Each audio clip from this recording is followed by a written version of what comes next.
Breaker 19, this here's the Yule log. If any of you drivers out there got your ears on, I got a story you will not believe. The snow was coming down one Christmas Eve, and I was on a drive, hauling a high load of eggnog, making tracks on the 25. With Santa Fe in my taillights and Colorado up ahead, I was thinking about a nice hot meal and a place to lay my head.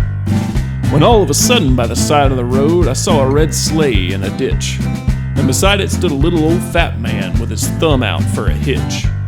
As I pumped the brakes, I saw his rig was loaded up with gifts. I threw on my hazards, waved him down, and hollered, "Hey driver, need a lift?" He didn't reply, but he threw all his presents in the reefer double quick. And as he jumped into the shotgun seat, I realized it was old St. Nick.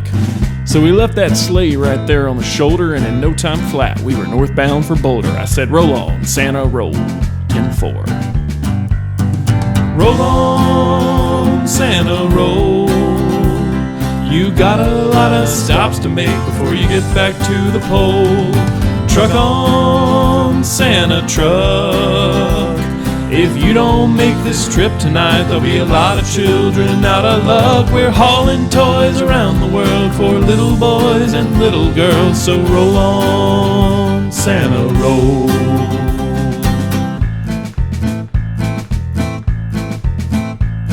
Well, Santa said he'd been riding all night when a passing plane had spooked his deer, and they'd all flew off and left him stranded on his biggest night of the year. He said there's never been a Christmas yet where I let the children down, and I'd sure be grateful if you could manage to help me cover a little ground. Well, I wasn't about to go down in history as the man who left Santa in the lurch, so I put her in boogie and laid down the hammer like we was running late for church. As we barreled up the interstate, I asked Santa, "What's our route?" He said Denver first, then Omaha, then north on up to Butte.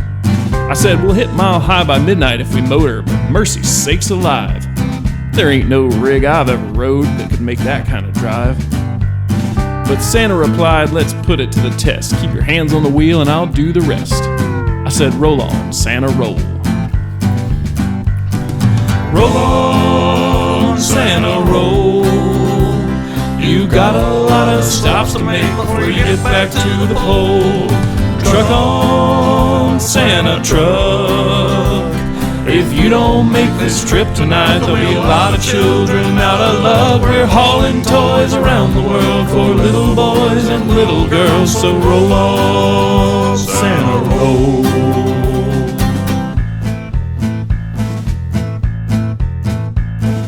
We passed a truck going southbound, and a voice came over the air. "Breaker 19, better back down. These mountains is full of burr." I said, "Negatory, trucker, but thank you kindly anyway for the warning. I got a VIP up here in the cab, and we got some miles to go by morning." But as we passed the last exit before the city, it looked like we were through. Up ahead were cars stacked wall to wall, and the lights on top were blue. I said, "Santa, good buddy, it looks like these Smokies are gonna head us off at the pass." But Santa just sat there calm as could be and said, "Hit the gas." Well, it seemed crazy, but I obliged, and as we picked up speed, I found that the faster we went, the lighter we got, until our wheels lifted clean off the ground. Well, if I hadn't been there myself, I'd never believe an old semi could fly, but I watched them bears below get smaller as we rose into the sky. And then I heard over the radio loud and clear the police chief's voice, and it was full of cheer. He said, "Roll on, Santa, roll." 10-4. Roll on, Santa, roll. You got a lot of stops to make before you get back to the pole. Truck on, Santa, truck. If you don't make this trip tonight, there'll be a lot of children out of luck. We're hauling toys around the world for little boys and little girls. So roll on, Santa, roll. Roll on, Santa, roll. You got a lot of stops to make before you get back to the pole. Truck on, Santa, truck. If you don't make this trip tonight, there'll be a lot of children